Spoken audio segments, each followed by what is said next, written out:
cute anime girl. Yeah. I knew Cole's gonna like the short hair girl.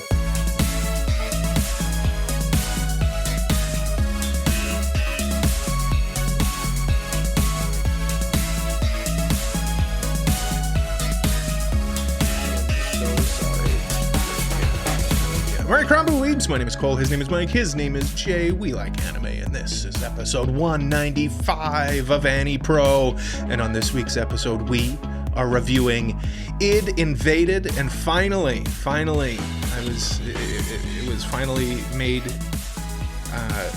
concrete in my brain that this is not ID invaded, it's Id invaded. Like the psychological... Yeah. Id. Yeah, philosophical like id. Yeah. Okay. Yeah. It took me a while. Listen, I'm gifted in other ways. Yeah, gifted in other ways. That's what we'll say about that one. Yeah. Well, you've been gifted in other ways. True. We all showed up here today, but before we showed up, we all put on our gray t-shirts. Yep. And now we're here. Well, yours is a little more blue. Me and Jay, we're living gray mans. This is pure gray. I am the Graylien along with you two. Of course, blue of the chair and the blue of your hat. Maybe guiding me the wrong way. Could be. No, that's not what I thought the theme of the episode was. I thought the theme was reverse hat syndrome. Because Cole and Mike have hats. Jay does not have the hat today. Jay is sans hat today. Yeah. So we've got a packed episode of AniPro. I'm going hat today. Commando today. He's going hat commando. And if he stood up, ladies and gentlemen,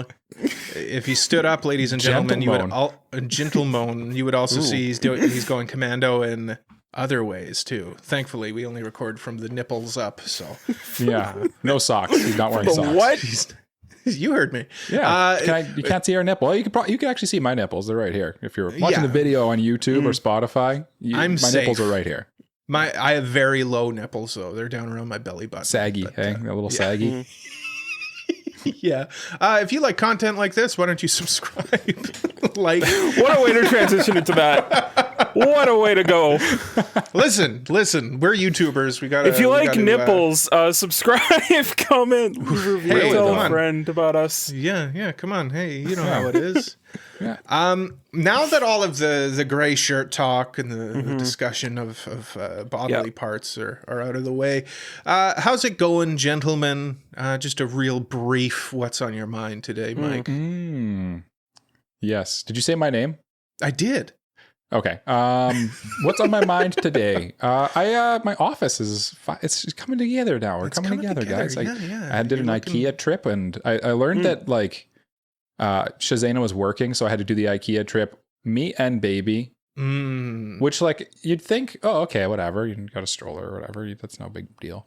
What you don't account for, and what I didn't account for, is managing to haul around all the heavy packages while also handling a stroller. It's very, very challenging. It was quite the thing to do, but we're coming together. I got this cool little thing in my closet to organize all my gizmos and doodads. I got another filing cabinet here. And doodads. Yeah, and that one's going to hold probably doodads and gizmos. Got plants here. You might notice I'm more to this way, not I don't even know. I don't know, guys. I don't know what's going on. I noticed, the background is oriented a little bit differently. Yeah, and now there's I've got 3 levels now. I'm just so lost. I need to put things on the wall behind me, I think, and then I'll have a good backdrop then. I just need some things in this general area.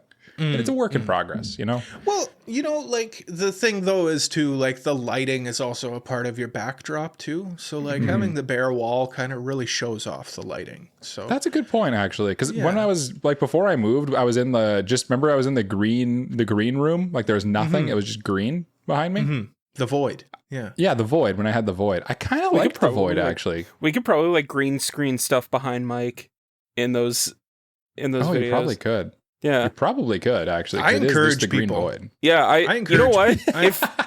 if you're so inclined, take videos of Mike from the podcast, green screen them into just your wildest creations, and send them into either a Discord or somewhere. Maybe we'll do a bonus episode where we react to them. I promise you, If someone even gives me one of those, we will talk about it on this episode. I can promise you that, because that's too crazy. That's too much work for just like we're not. Yeah. That's main episode content for sure. Send it over to the email AniProPod. Yes.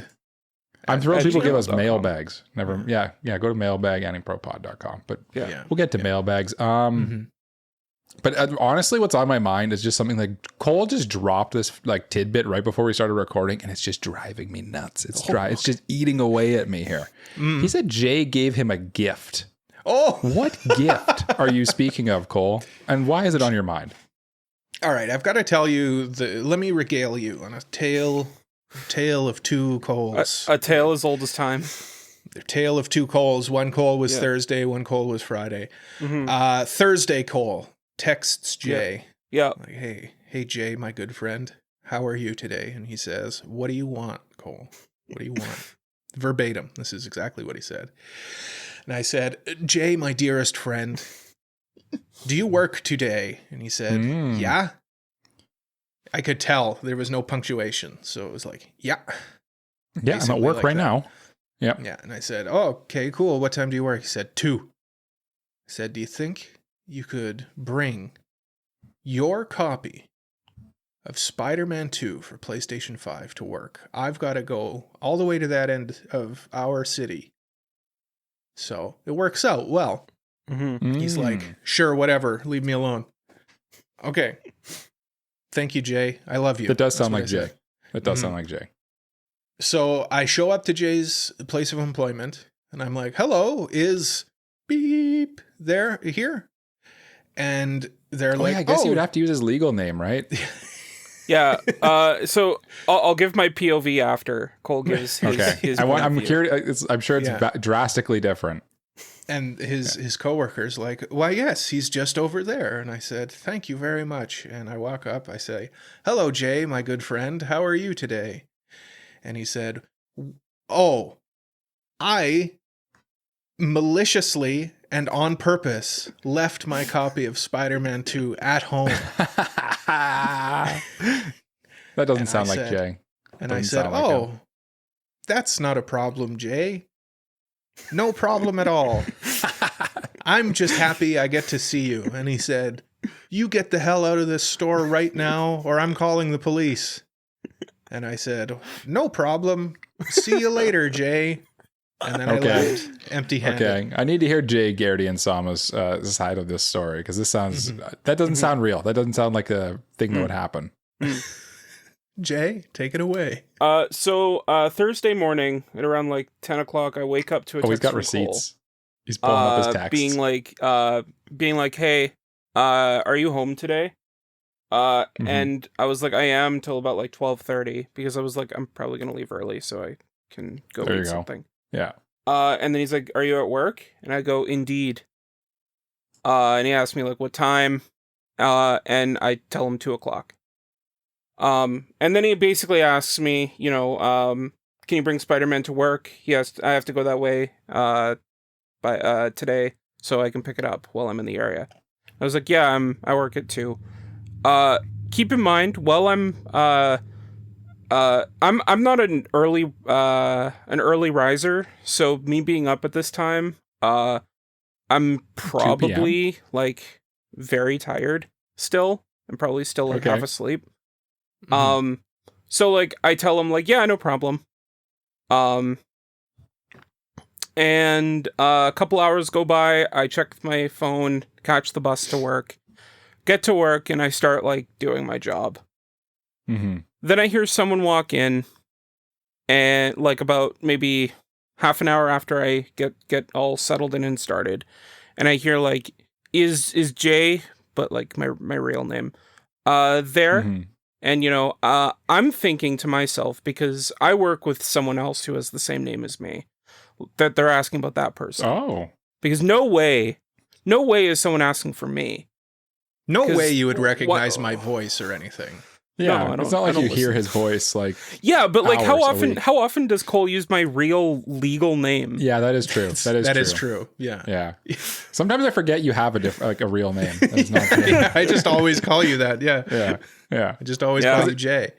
Otherwise, I'd mix it up and I'd say your name on the podcast. And I can't be going here saying Jeremiah Gloop on the podcast.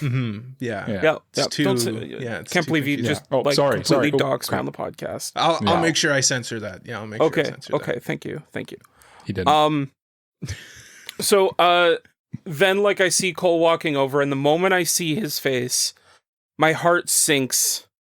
Oh, and I go, let me just step in.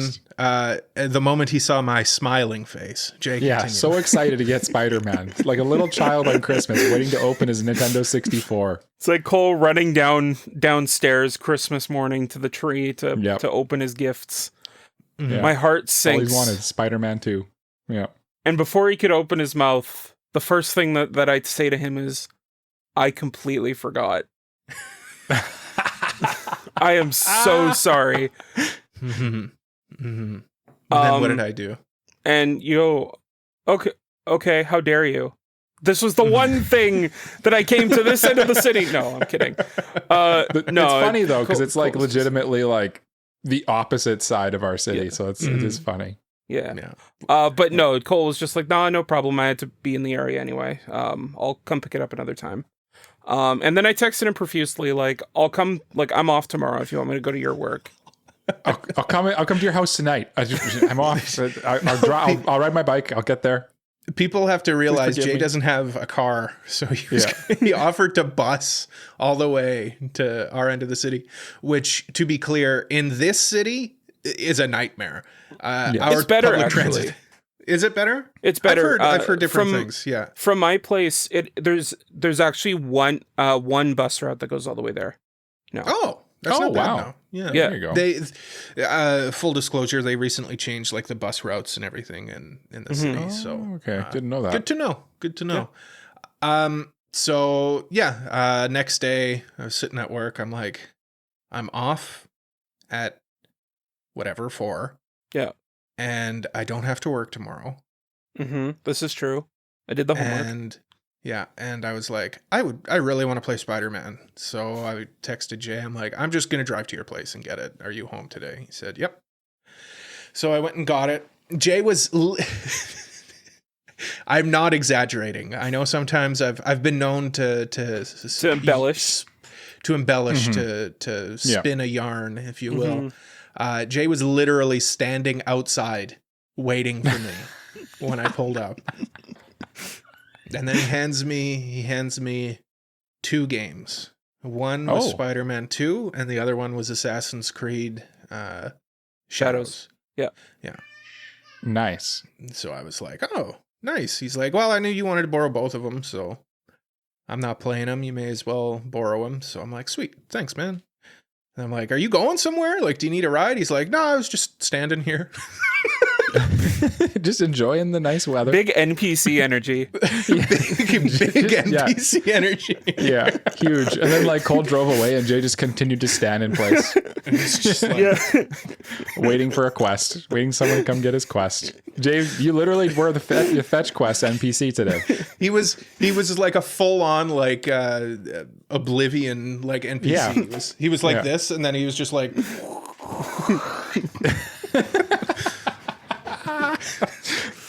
I mean, that's exactly how I picture it too. And then like when like the time came, he went back into his house. When like yeah. When the sun went down, and his idle animation had to be reset. He went inside and just like laid straight down like a villager in Minecraft. Yep. I'm picturing like Harvest Moon or something like that, or Stardew Valley.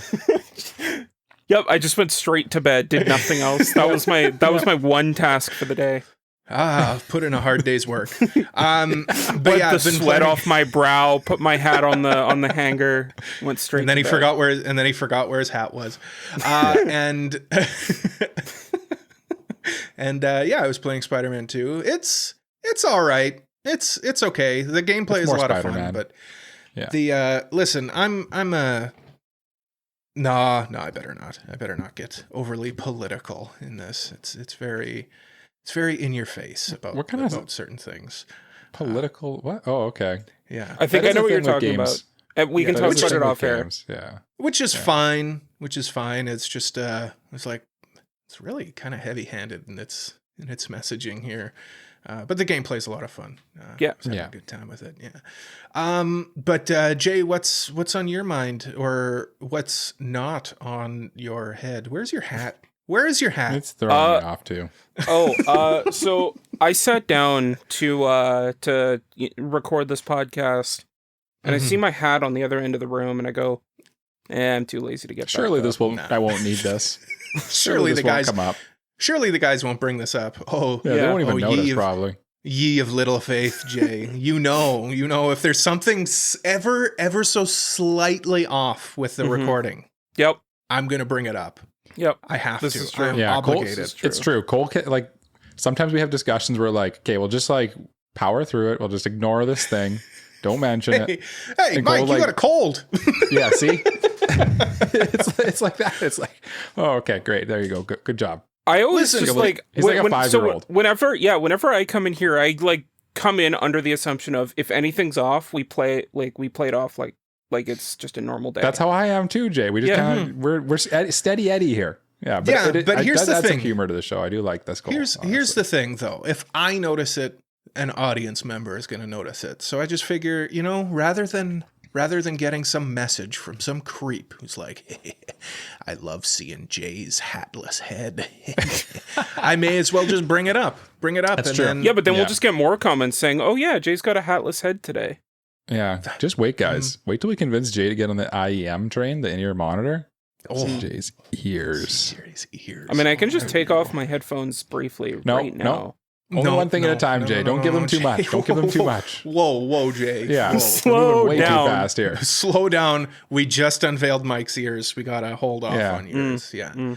Yeah, I think mine are still burnt to a crisp though. So You don't look that burnt, actually. Like I No? can see some flushness, but you don't look that burnt to me, honestly. well, that's You must good. be recovering. Yeah. Probably. I think like just how I feel. Like I feel better than I did last week. So Oh, I Good. bet. Yeah. There's nothing like a good day in the sun that just like remove all the energy from your body. Yeah. Yeah. You know. And they say like the sun like invigorates you, but like for me, it's like it's I just draining. I get so tired. I get so tired. Yeah. I think it might. so sleepy. Honestly, like I wonder if like vitamin D makes you sleepy because I usually Maybe. take vitamin D with my Vitamin D's nuts. Thank you, Jay. Thank you. Yes. With I take magnesium to help me sleep, and I find vitamin D too helps. So I don't know. Maybe that's a thing. Maybe that's a thing. Yeah, We'll look well, into it. Someone let us yeah. know. Someone let us know. Yeah. But yeah, we're reviewing It Invaded. It Invaded. Two of us watched ID it. invaded. Yes, as Cole. Two of calls us it. watched it. One of us didn't. You'll find out soon who didn't watch it. Jay wanted to discuss what. So, Jay, why don't you explain what your concept was? Okay. What And is to be an- clear, what not in the review is- yet. Not in the review. We're not yet. in the review. We're not in the Yeah. review. Yeah. This is just a topic of discussion. Yeah. Yeah. Jay, explain to me, Mm-hmm. like I'm somebody who didn't watch the show. Yeah. What is, like, let's say hypothetically I didn't watch the show. I totally did, though.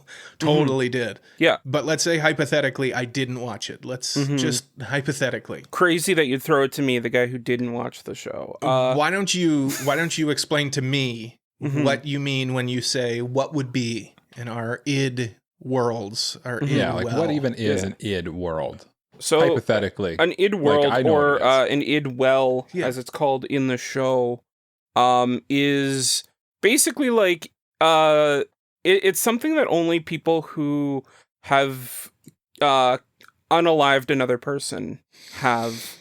Are you insinuating something, Jay? Are you insinuating that Mike is someone who has unalived someone? I mean, You in think this I killed someone, hypothetical bro? world, in this hypothetical scenario, maybe. Mhm. Maybe. Oh my goodness. Okay. Cat's out of okay. the bag. Yeah. I guess in Jury's order to out. have the id, yeah, we have to have killed somebody. So Yeah. yeah. Mhm. Yeah. Mhm. And it's basically like a world that is the manifestation of their psyche, their id, like their subconscious. Okay. Mhm. Okay. So, like, for example, like see, this is tough because a lot of the times the worlds that they kind of live in don't really have like a rhyme or reason to them. I'm sure they Yeah. do, but I'm They too sort dumb of to figure it do. out. Well, they do. They but kind like of do. like there's no consistency to them. They're very inconsistent, but there is a reason to it. Yeah, like the one I think of immediately is there's a dude who's like big. He's like they call him a number file or a numera file or something because he's like can't but help but like see numbers everywhere. And his id world had like this thing where like you have to figure out the pattern of the numbers in order to avoid lightning strikes, basically, because like lightning struck one of the tiles randomly, and the one that was safe was like the next number in the pattern. So like there's kind of a logic to it, but it's like very shallow, I would say. Yeah.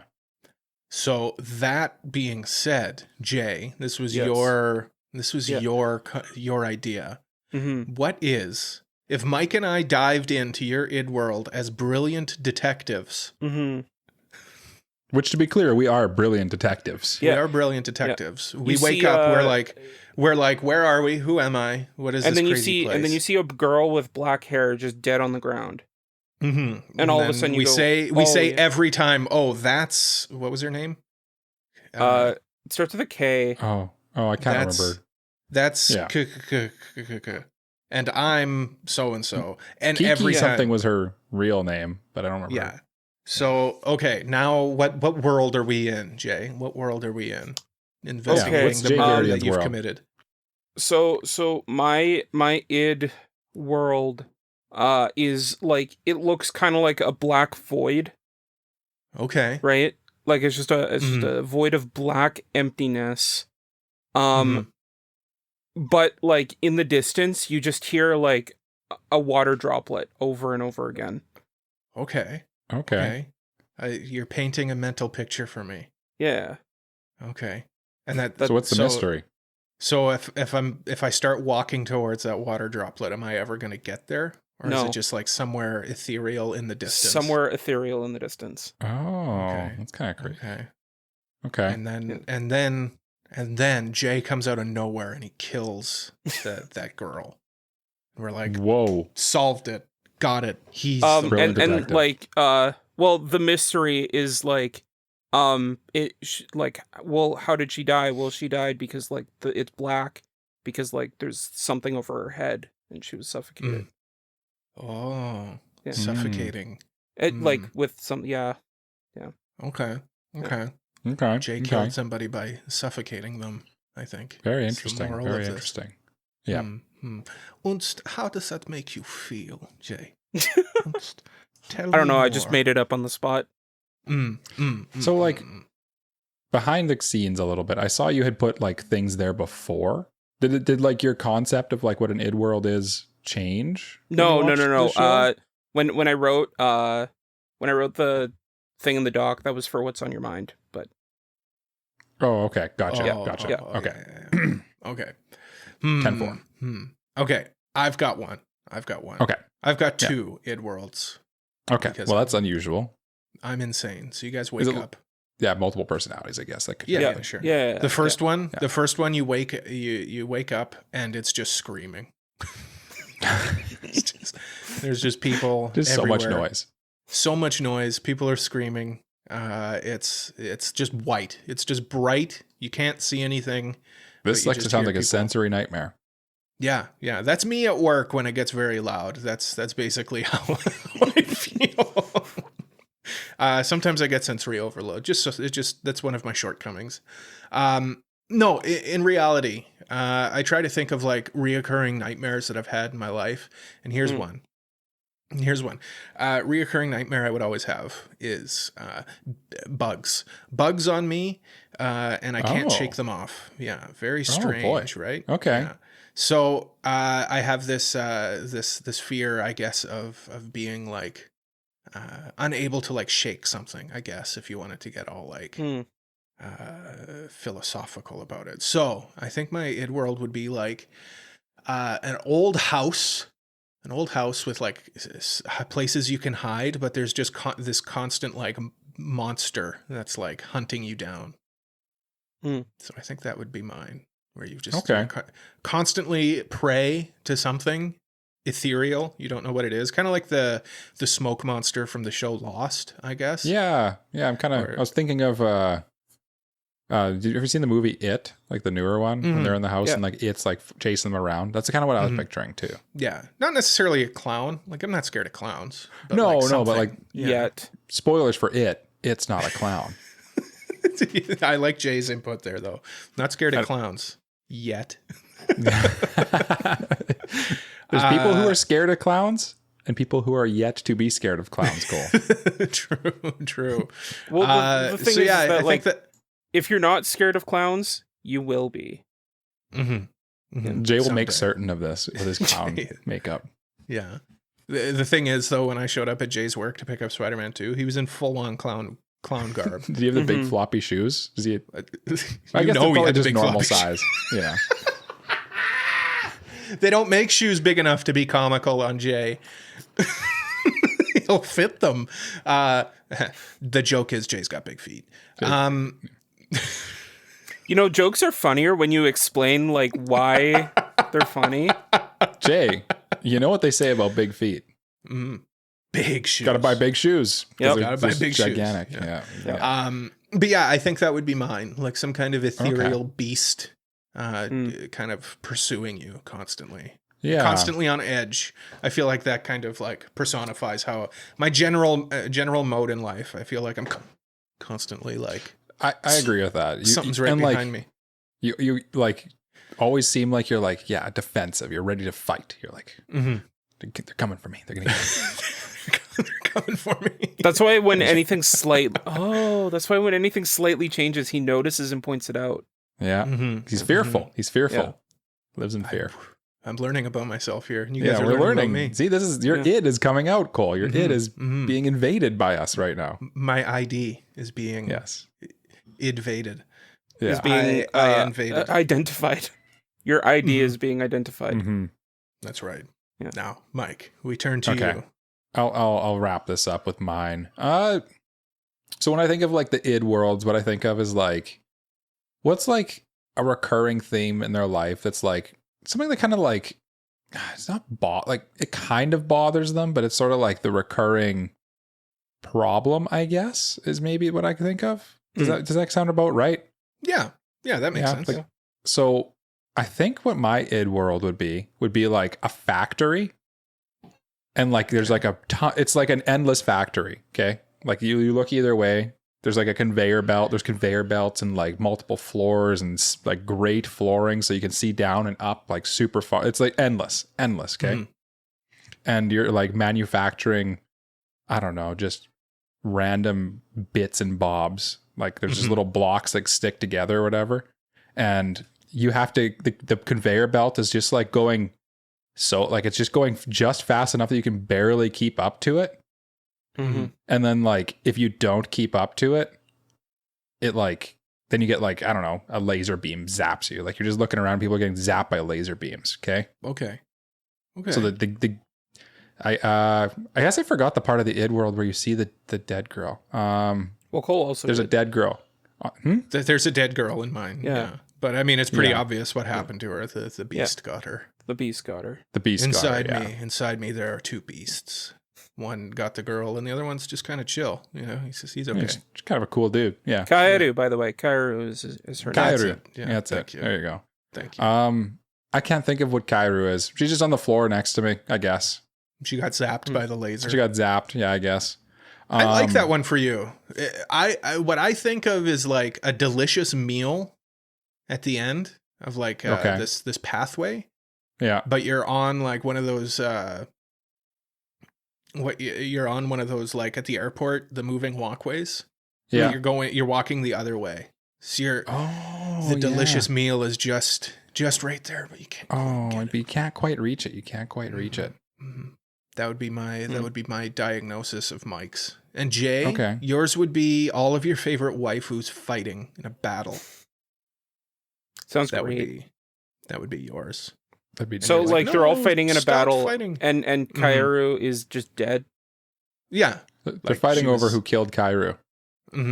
They're fighting over you, Jay. And you're like, no, stop, girls. There's plenty. I'm like Willy Wonka in Willy Wonka. No, stop, come back. no, stop, come back. That would be my id wells for the both of you. Very good. That's what I think. Yeah. Please diagnose me if you dare. No, I feel like you kind of nailed yours. Honestly, I don't know. Yeah. I feel okay. I have one.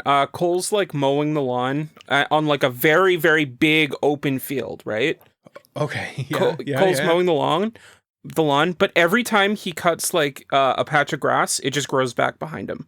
Oh, that's a good one, Jay. That is a good one. That's a good one. Constantly. It's like Sisyphus's lawn. Yeah. Yeah. I like that. Is that Sisyphus, the boulder? I think that's Sisyphus. I don't remember. I honestly don't know. Someone Google it.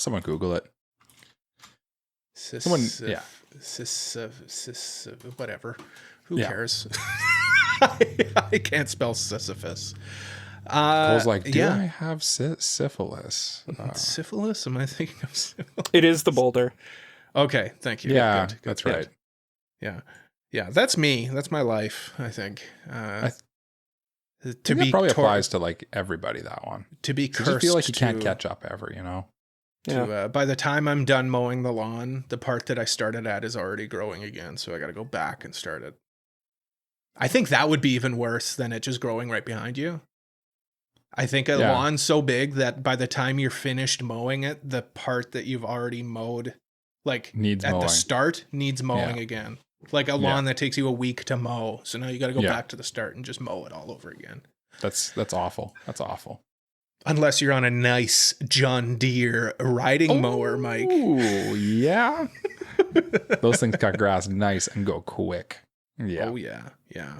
I still got to come see your tractor. Yeah, you still haven't been here yet. Neither of you actually have been to my new pad. This is true. Just waiting for that invite. You have a reason though, because it's like physically impossible for you to get here. So well, I mean, Jay and I could come make a mess. Could always carpool with Cole. That's true. That is Show up, just destroy the place. Yeah, Jay. just ransack the entire place. Commit vandalism in 4K. Do $30 million worth of damage. Mike, you got a nice tractor. I wonder how it would look in your living room.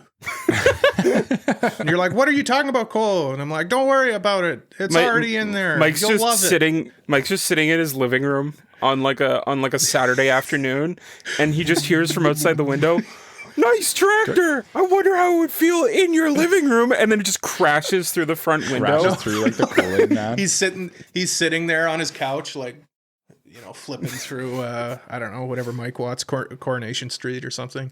Yeah, that's what I watch, yeah. Then he hears...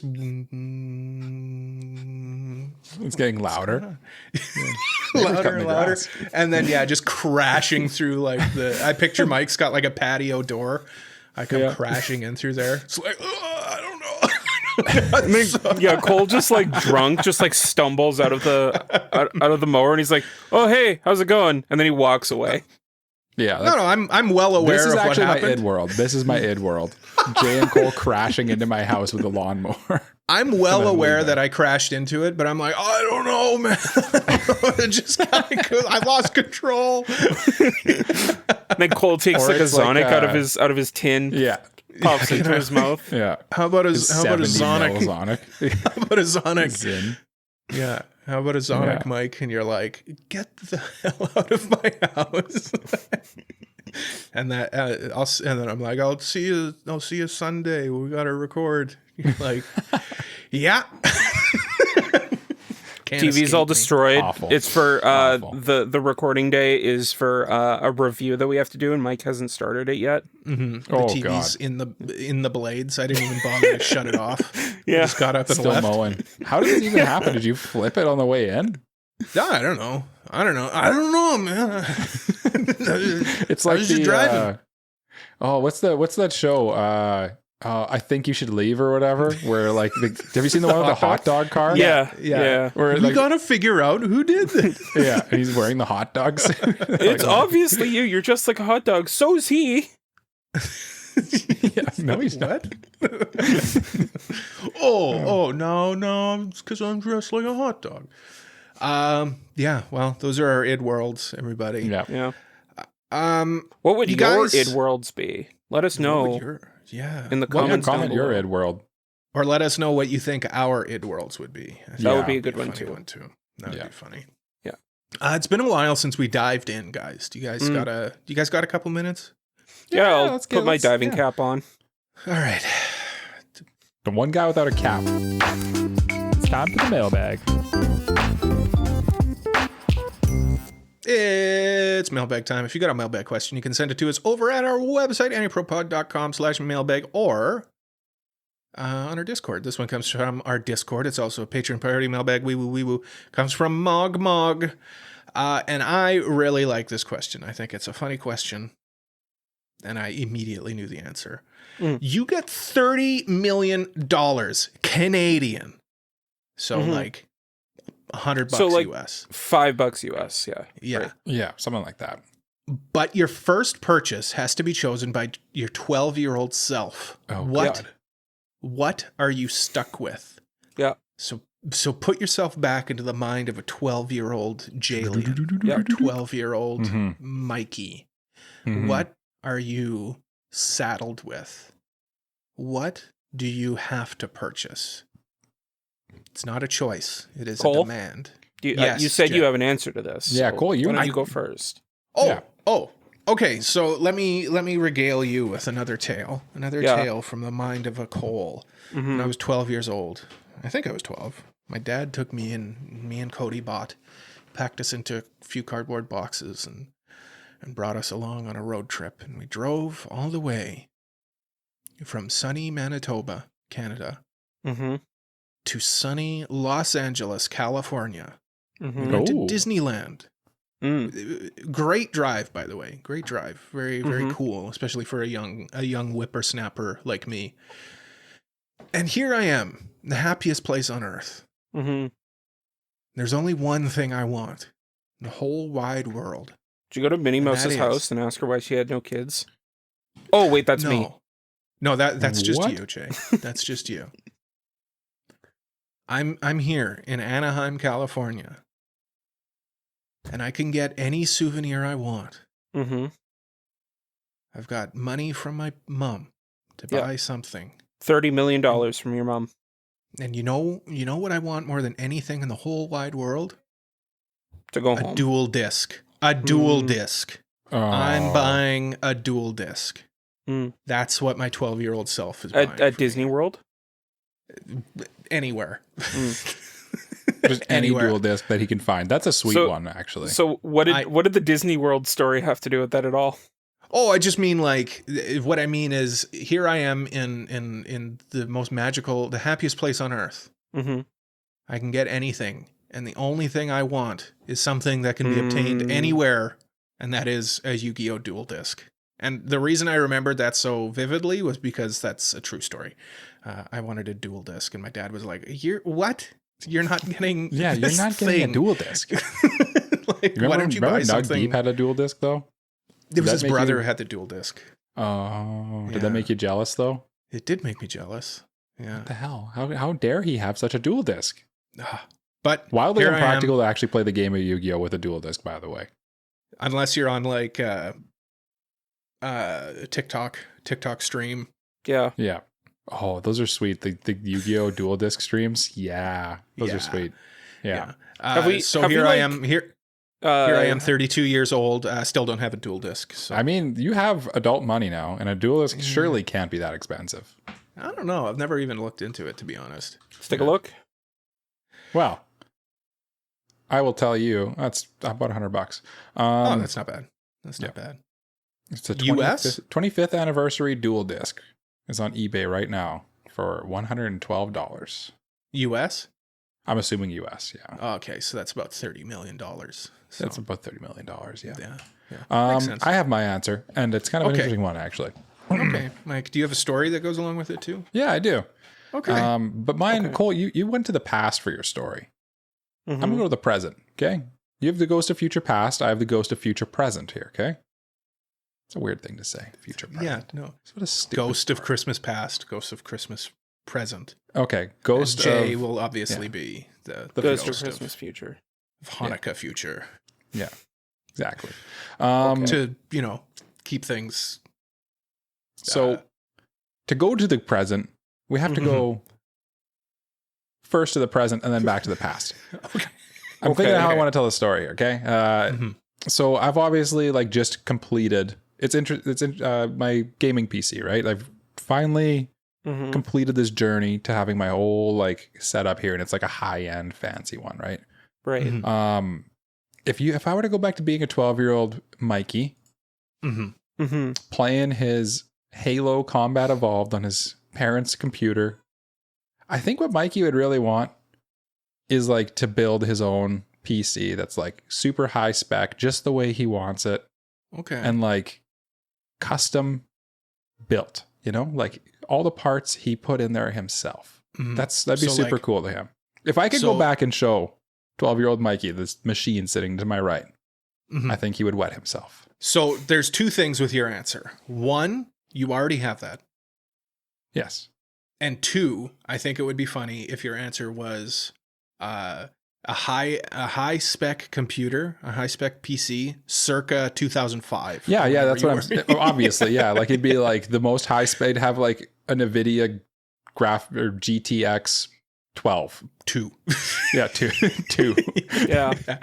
Yeah, and you're running Halo on there, and it's looking glorious. Yeah, I have a Pentium 3. Windows XP.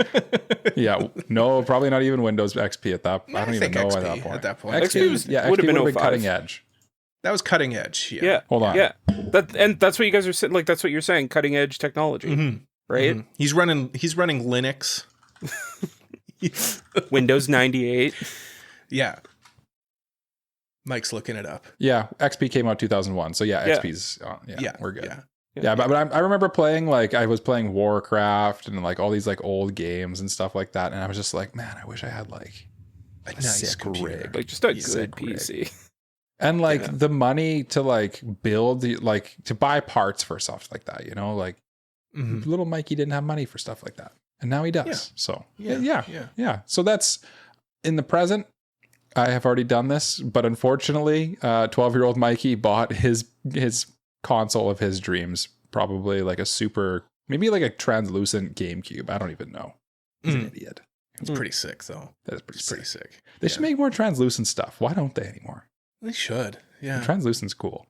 Yeah, like the gel Max that we used to have at school. Yeah. Those were sick. Yeah. Okay, Jay, take us home. Take us home. Okay.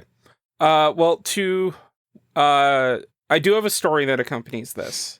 Excellent. I love a story. Because obviously you need a story. So when I was a kid, I often went to my grandparents' house to hang out there like after school.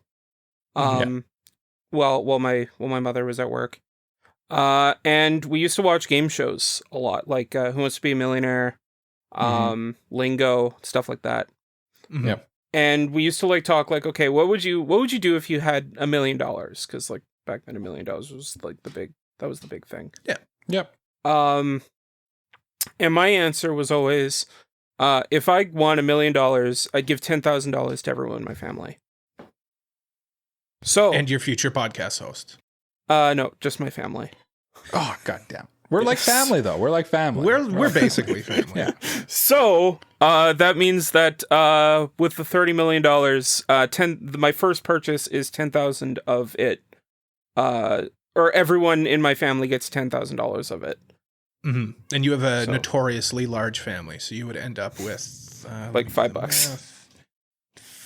$2.37. Yeah, you'd get back with. And that doesn't even make sense because that is not divisible by 10,000. But I don't know. I don't know how it works. Mm-hmm. Yeah. But well, rip. But then what are you buying? That's so fitting though, because like Jay is just generous as always.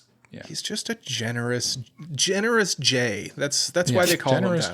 Jay. He donated those games to you, Cole, that he's never going to see again. I know how this game works. No, they're already destroyed. They're already. Can you ask you and your brother for my Twilight Princess copy, please? I didn't borrow that from you. I have nothing to do with the Twilight Princess fiasco. Okay. Yeah. That was a pure Cody bot thing. He got hungry and he put it in his Munched disk on drive. the disc. Yeah. Put it in his disk drive and we just couldn't get it out. It's still in there. It's still in there. Jammed. Wait, Yeah. like, hold on. Is this inside a Wii?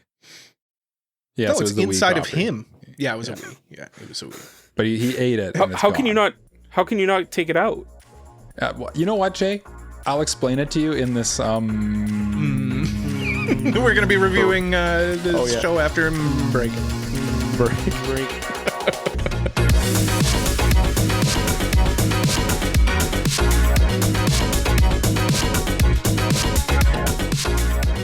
Hey YouTube viewer, I don't mean to interrupt you during a well-deserved break, but can you do me a real quick favor? You see that little button there? The one that looks like a thumbs up? Can you just click that? Just real quick. Yeah, great, thanks. Oh, and while you're down there, can you just hit subscribe? Yeah, like that, thanks. Oh, what's that? You're not on YouTube, but instead listening to the podcast on... And you want to join in on the fun? Well, if you want, why don't you leave a 5-star review? No matter how you're watching or listening, providing feedback to us helps AniPro grow so that more and more people can listen to us and our perfectly normal and not strange at all takes. And seeing as you're being so cool, why don't I let you in on a little secret? AniPro has a Discord server where you can talk to the hosts and other listeners about anime and other random topics about, like, I don't know, mayo on hot dogs and stuff. Anyway, thank you so much. What's that? You want to do even more? Oh my goodness, thank you. Well, AniPro has a Patreon where for a small donation you can get access to archived episodes and ad-free episodes. You can get episodes early and even get a monthly bonus episode. I think, yeah, that's it. Listen, I really appreciate you listening to this. I will now reward you with the second half of this episode.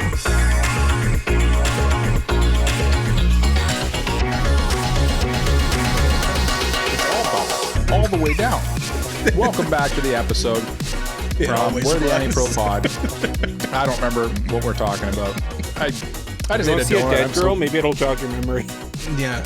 Dang, dog. Is that a threat? Dang. Yeah. Do you have one available? What the hell? Okay. Yeah, Cole sprung this episode. No, I can't even blame Cole. I did it to myself. I don't know what's going on anymore. This is all, it's all weird. Listen. At some point, it was decided that the person. Why did you? You did this. You did this to yourself. It's true. It's true. At some point, it was decided that so I host the anime reviews. Jay hosts the manga reviews. Cole hosts everything else. I don't like hosting because I'm just not good at it. I'm just not good at it. You know what? You know what, Mike? You're as good as you make it. If you think you're not going to be good at it, then you won't be good at it. But if you think you will do well, then you know what? You're going to do great. I think I like that can-do attitude. Yeah. Mm-hmm. I think you'll do a great job, Mike. I feel like my role is better as like, you know how like on sports they have like the main commentator and then they have the color commentator? Mm-hmm. I'm a color commentator kind of guy, I think. I don't think I'm a... You're not the play-by-play? I'm not the play-by-play. I can't stick to structure. I get off topic. I lose my way a lot. Anyway, it invaded. We're reviewing this anime together as friends and family. We're Just family, friends. Jay. Give us $10,000. Not family yet. So, like, the first thing I'm going to mention is, listen, like all of our reviews, we're not going to spoil nothing too crazy. If there's something that like needs, like, if it's like a basic setup of the plot, we'll probably tell you that because it's like you need to know this. If you haven't watched it, you'll learn it very quickly. We're not going to spoil anything too crazy. Basically, we're going to explain what the show's about, and we're going to kind of give our thoughts on like some comparable things that are similar, and then we're going to go into our like patented AniPro thoughts that kind of just guide our conversation, just to like get it's our vehicle that we use to get our thoughts out. Is we just sort of ask these thoughts, probing questions to each other that we want to things we want to explore of this show, and the key thing of this is you've heard me ramble enough now. That means that the person who suggested this show for review has to explain what the hell the show's about. And for God's sake and God's glory and grace, this week, it's Jay. Jay, you get to explain what Id Invaded is about, because frankly, that's a really tough ask for this one. I quickly and summarily summarizing the show. It Invaded.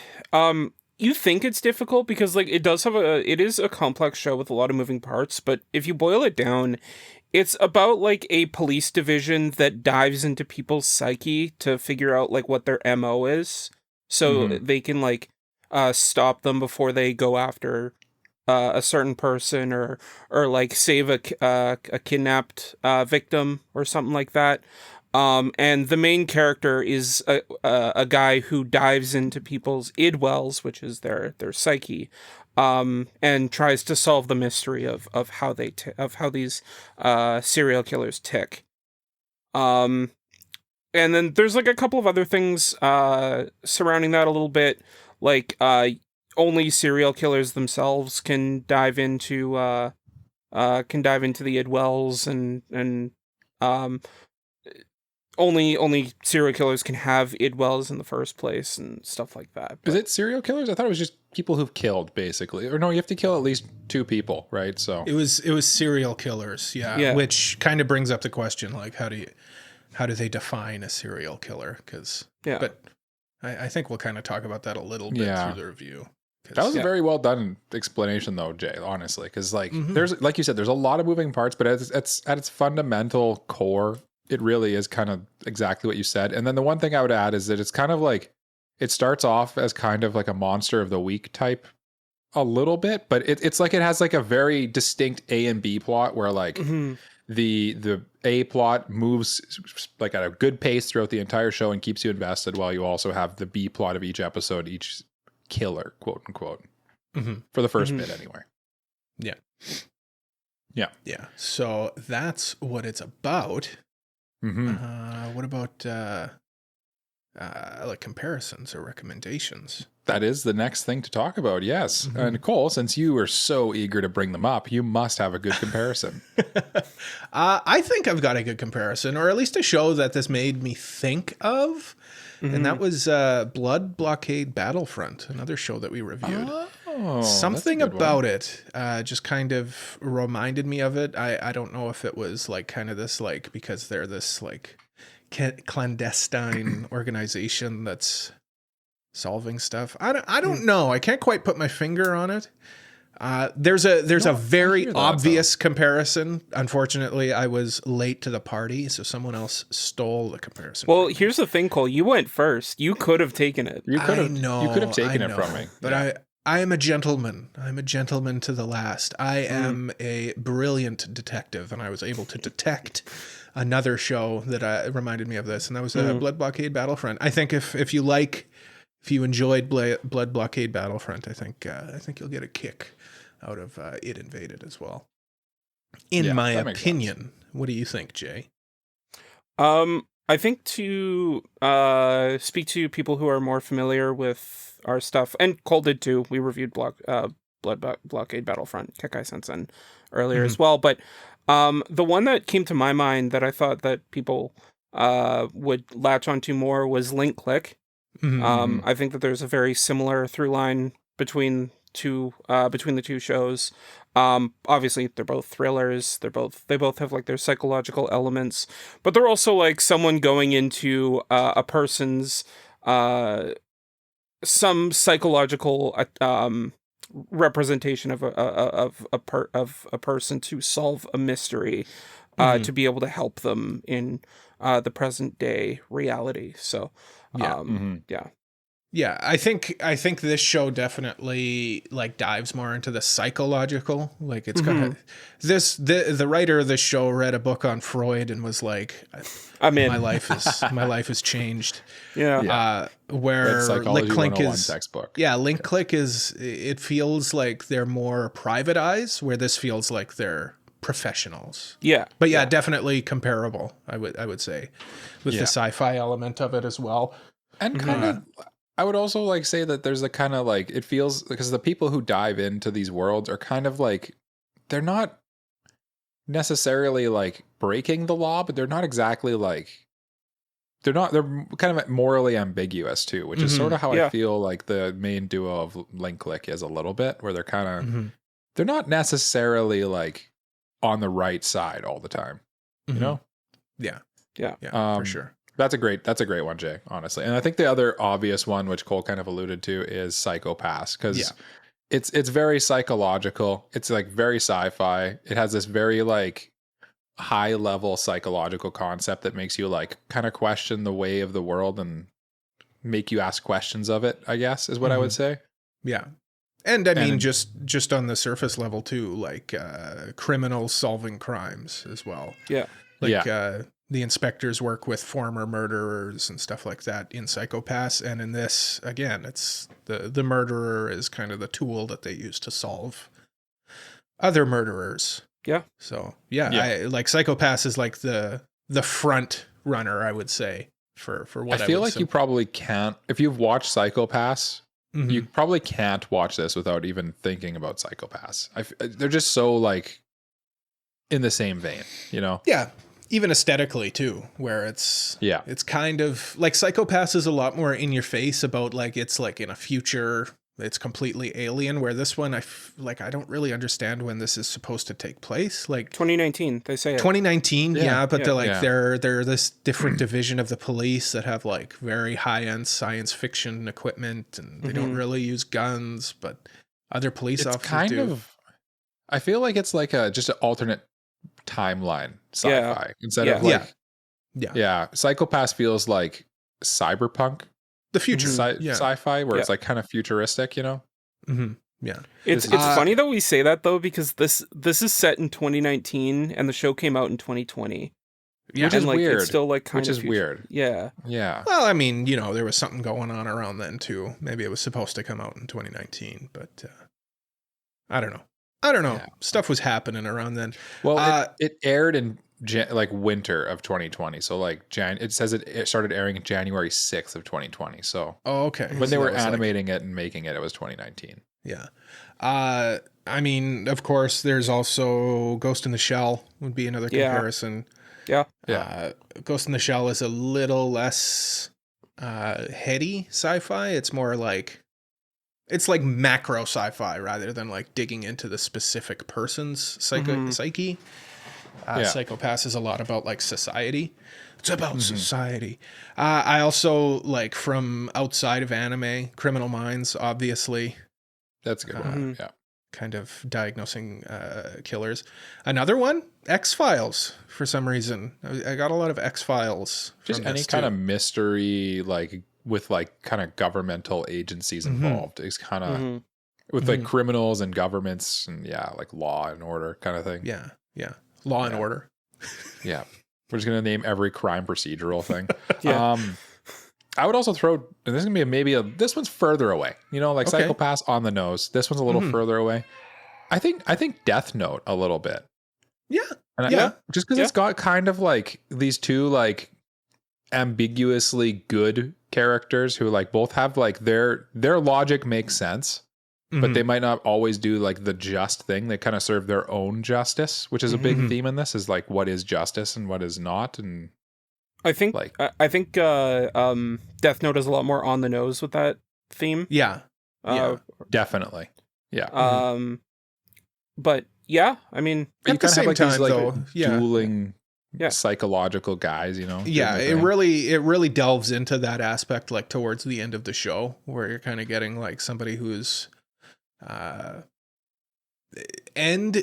there's a kind of person who's like ends justify the means kind of thing, where they are doing something morally good, but using methods that are less than morally good. Is that why we all wore gray today? Because it's the show is very gray. Oh, very nice. And by the way, in case you hadn't noticed, Jay put on a hat.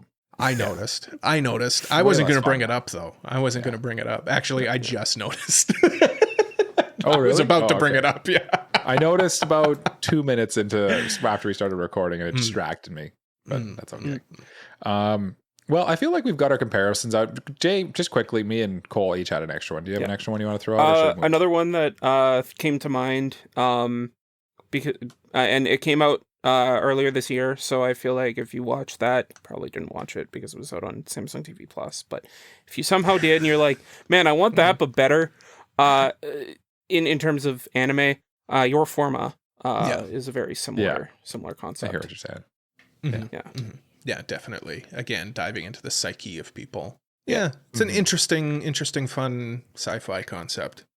It kind of is like quintessential sci-fi, is like having some sort of like government dive into people's minds and then have psychological stuff happen. It's just an interesting concept. That's why it works so well. It's the classic. People say this about Psychopaths as well. It's like Minority Report.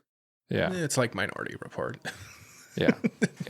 Throw that out there. It just works. It's just a combo that just works. It's just fun. Yeah. Well, we've kind of talked about like. Oh, that was the other one that came to mind. Oh. Inception for like a Western one. Yes. Yeah. For like the dream stuff. That would be a good one. Yeah. I will say it was kind of more, this anime was more action-y than I thought it would be. I'll say that. It is, but it isn't. Like, it's not like there's like fight scenes or anything like that. It's just kind of high octane, but like not. I don't know. I think Death Note made sense because it's kind of high octane, but it's not action all the time. Mm-hmm. It serves the. I'm trying to put my thought into words here, but like it triggers the thriller aspect of it through like a very high intense, action, not in the sense of fights, but in the sense of like big movement and big and like intense things are happening, intense scenarios, high stakes, cool that, set like, pieces. Yeah. How would you describe it without using words, though, Jay? Well, with that, maybe I'll use my words to begin the thoughts. Gentlemen, we're in the thoughts now. We're in the thoughts. Like I said at the top, these are kind of like our prompting, guiding questions that we ask each other, and kind of just to get things out that aren't maybe necessarily like following a strict structure here. So, but you know what? This show has, we've talked a lot about like the main concept of this show, right? The whole id wells and like diving into people's psyche to kind of like solve crimes. I never really did grasp exactly what they're trying to do in the id wells, to be honest with you. Okay. I know they're trying to like get that they're trying to figure out where that the guy who's creating the serial killers is. I forget his name. John something. Maybe. John Walker. John Walker. Yeah. I think that's what they were doing in the id wells. I feel like I still don't really know. But the main concept is the id wells and like solving whatever they're solving through that. I'm sure you guys picked up on it because you're smarter than me. The question is it concise and easy to understand, or like how it introduces the concept, or do you kind of have to wrap your head around it a little bit? Personally, I think when you're watching like a high concept sci-fi show like this, it takes you a while to understand, and I think that's just part of watching something like this, where it's kind of it's you're not getting like this huge exposition dump at the start of the show. It's kind of giving you little bits and pieces about stuff. For example, like, who is this person? Why is he in pieces? Why does he not know who he is? Who is this dead girl? And how come when he sees this dead girl, he remembers who he is? Yeah. And then it just kind of explains it to you as the story moves on. And then it explains to you about why he keeps referring to himself as the brilliant detective. And all of that. I think it gives you little bits and pieces where by episode 3, you're like, okay, I understand what's happening.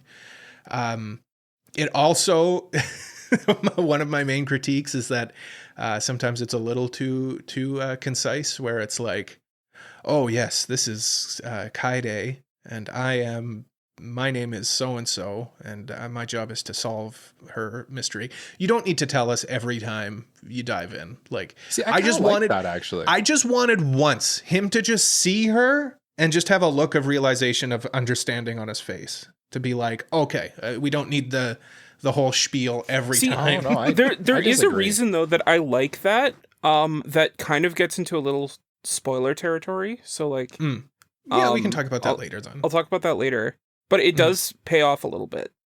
Okay. But Jay, Yeah. Could you follow could you follow? Yeah, everything? I think for the first episode, like all you really need to understand is they dive into people's psyches or idwells to help them solve certain murder cases. And like that as a concept is very fun and cool because it's very simple in like its premise as like what they're literally doing, but it leaves so much room to like dive into a lot of character stuff or a lot of character stuff, I guess, or drama, I guess, or like or mystery. Like there's so many different things you can do with that I think as like on paper it seems very simple, and like I get that it like as a whole might be difficult to grasp, but like as the simple like this is what they're doing, this is what they're getting out of it, and this is where it goes from there. I think that was simple to me, but like it leaves it open to a lot more complex ideas that were cool. Yeah, I kind of agree with you. Like I feel like the part that I found, like the actual concept of like, okay, they dive into the idwells to do solve the crimes and stuff like that. I found that part kind of like you instantly understand the idea of diving into someone's psyche, right? That's just as someone who's watched like TV and anime and movies for like my whole life, you understand that concept, right? You've seen it before. The part I just like I felt like kind of like what Cole said, it was a little too concise at times, where it was kind of like, I felt like it was just, it needed to explain a little more to me exactly what the goal was sometimes. Cause like it seemed like we jumped all over the place. 1 minute we're solving mystery of the Dweek, and then we're also finding this killer, and then we're also trying to find the killer who's making people killers. And it's just like, which one are we trying to do right now again? You know, I think maybe it needed to explain that they're solving these murders, each individual murder, but they keep running into this. What's his name? John Walker. You want to say John Walker? John Walker. John Walker. They keep running into him, and he's like, they're trying to figure out why they keep running into him in these mysteries that they're just also working on. So I don't think the end goal is to figure out who John Walker is. It's just somebody they keep running into. Yeah, it's not necessarily the end goal. It's just like, yeah, they keep running into him. He's just there, and it's like it's clear that like they are after him, but like them diving into people's psyches is not to catch him. At least not in the beginning. Yeah. They kind of like, they do a good job of like, you understand what's going on, but like you might not fully grasp everything immediately, especially if you're not paying too much attention. So like, how much attention would you recommend to get someone like gives this show? Like, do you think someone could like feasibly watch this as like, I don't want to say background entertainment, but like, can you like scroll and like, because sometimes sci-fi is so complicated where it's like, if you look away, you're screwed. You need to rewind. Do you think this one's one where you can like look at your phone pretty safely and then look back up and still grasp what's happening? Jay. I think for the most part, like, yeah, it is a sci-fi thing. I think you get the most entertainment out of this show by paying attention, just because like the concept is easy to grasp, but like it does allow for, like I said, a lot of complex things to be going on that like, if you look away, you might miss some little details that they throw in, or some little clues or hints or character development or something that is either integral to the plot or just really interesting about a character. And I think that, this is kind of one of those shows that you want to give your full attention to. Yeah, see, I think it works both ways. I think if you want to pay full attention to this one, it's pretty justified, and there's a lot there for you to pay attention to. But I feel like a lot of the times it has a lot of like monologuing.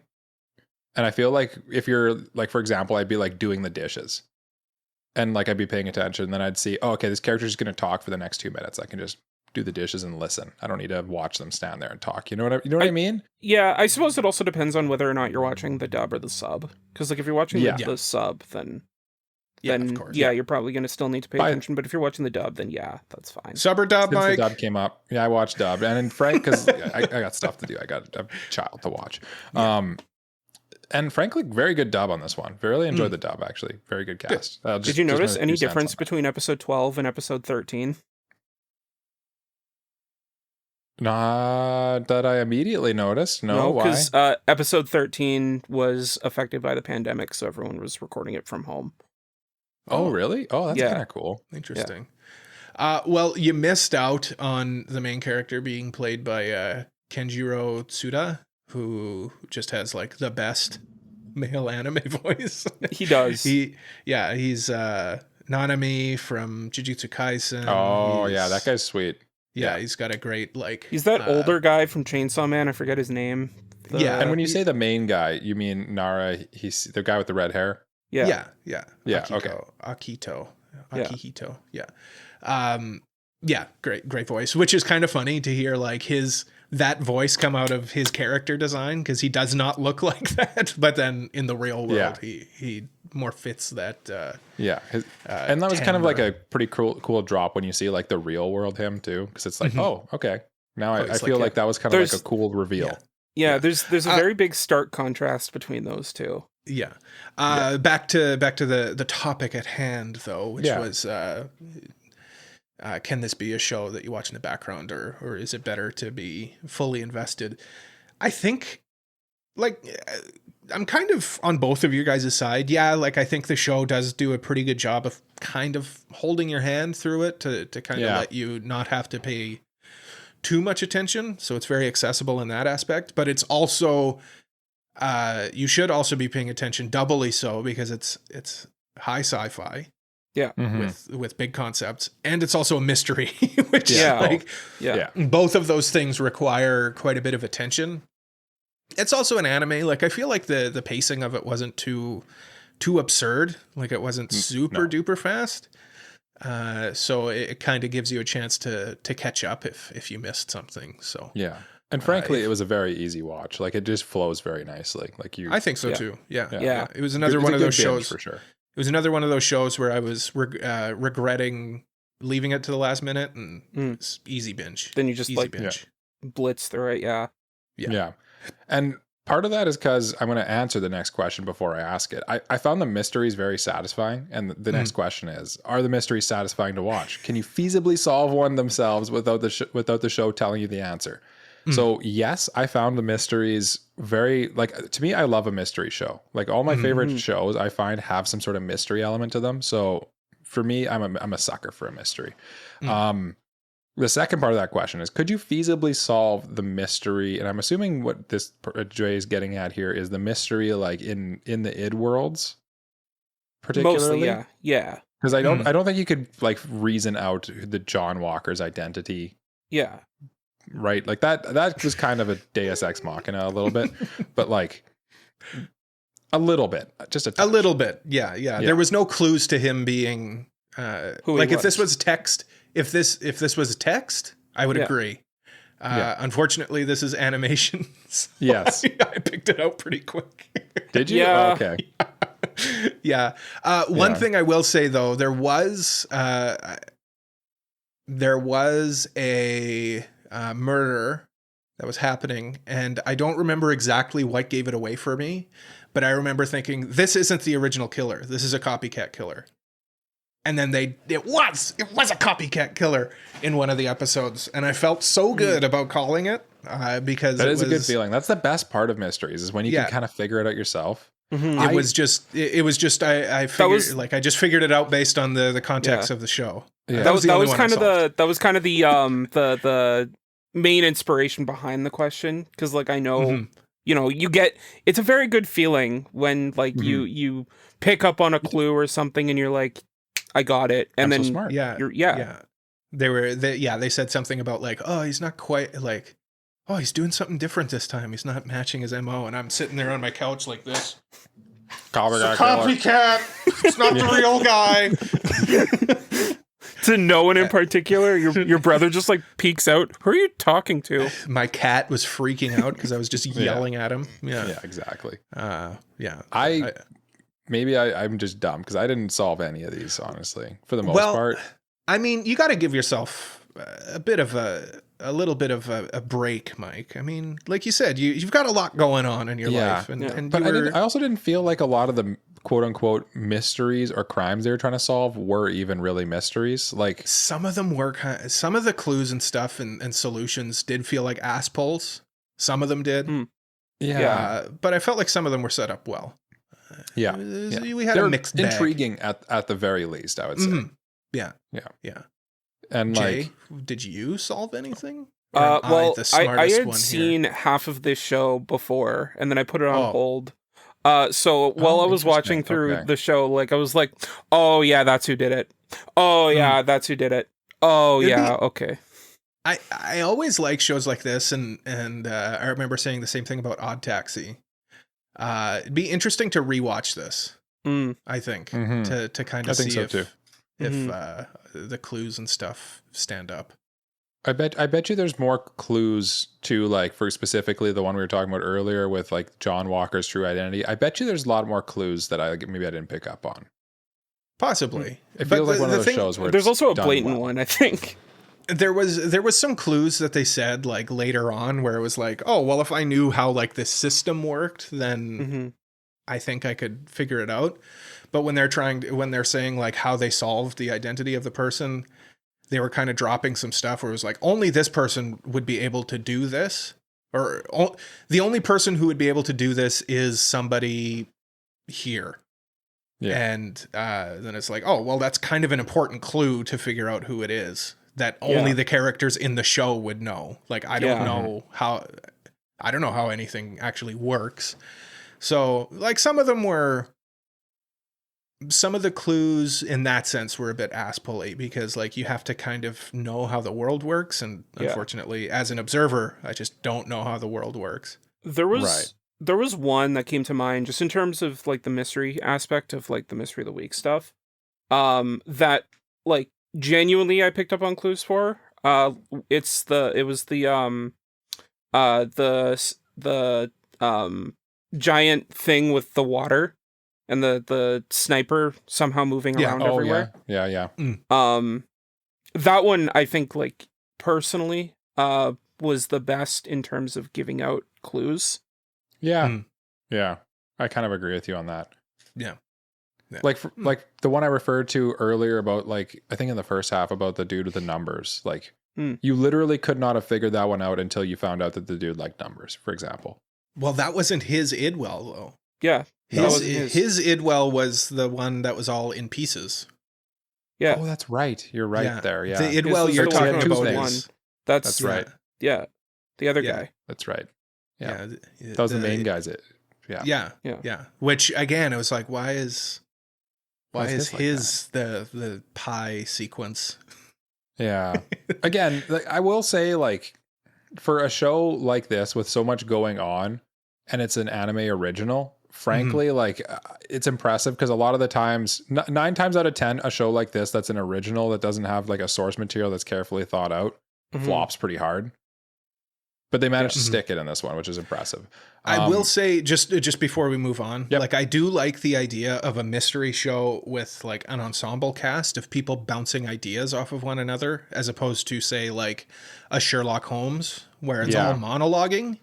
It's all monologuing and internal dialogue. It's people bouncing ideas off of it, so it feels more organic as a viewer to. And I mean, like, there's still that Sherlock Holmes aspect to it because the brilliant detective is on his own, right? But then you cut out to the people outside who are I know looking at what saying. He's looking at what he's seeing and figuring out like, oh, we ran a search on these people's faces, and they're all the faces of this person's ex-classmate. No. I know what you're saying. I just mean like there's it's kind of best of both worlds because you get like that, and then you also get the like the liberation. He's operating because every time he jumps into an id he loses all of his memories and he basically starts from scratch. Yeah. So from his perspective, he is alone. He's just trying to solve this mystery, and then you cut to the people outside who are solving this external mystery of the serial killer. Yeah. So it's which is kind of a cool extra layer of depth to it a little bit too. Kind of 2 for the price of 1. Yeah. speaking of two for the price of one, would you say the show focuses more on psychological or crime-solving aspects? Cool. This was my question, and I will answer it by copping out and saying I think it does a good job of doing both. Of course, like the whole concept of an id well is obviously very psychological, very philosophical, very the whole idea of diving into the very psyche, the core of somebody's psyche to solve this mystery. Yeah. Obviously is very psychological, but at the same time, it's just very procedural because he's in these weird worlds, but he's solving these mysteries. He's solving this crime of how this unidentified girl, who always shows up, was killed every time. Well, they identified her pretty quick, for the record. Yes. It is weird though. From a macro sense. Just as an aside, a meme. just as an aside thought, it is a little weird that the show handles something so subjective like the human mind, and like the human psyche so objectively. Like everyone's just so objective about all this. Well, I think they kind of address that because they're like, nobody really knows what your idwell would look like, and because it's the core, it's you can't even imagine what it would be like because it's I guess it also like the very essence of your id is this world. I guess they also say like at very specific times too, right? They also say like don't put your own personal bias on it because then you might be wrong. Like it's all a puzzle. Once it all comes together, then it'll start to make sense. It's all a puzzle, which makes sense because the first id world he goes into is literally a puzzle. It's all broken apart that he's got to put back together, man. What? Yeah.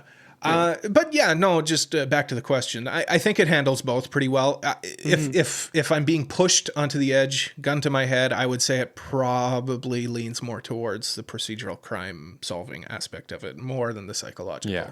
And that's I think at least initially for the first half it does, but it gets more psychological later on, I think. Yeah, I feel like it I agree with you. It leans very hard on the crime solving stuff because that's what you understand immediately. Because this show, like literally from the first second, it drops you in without really even a context clue and just kind of lets you figure it out.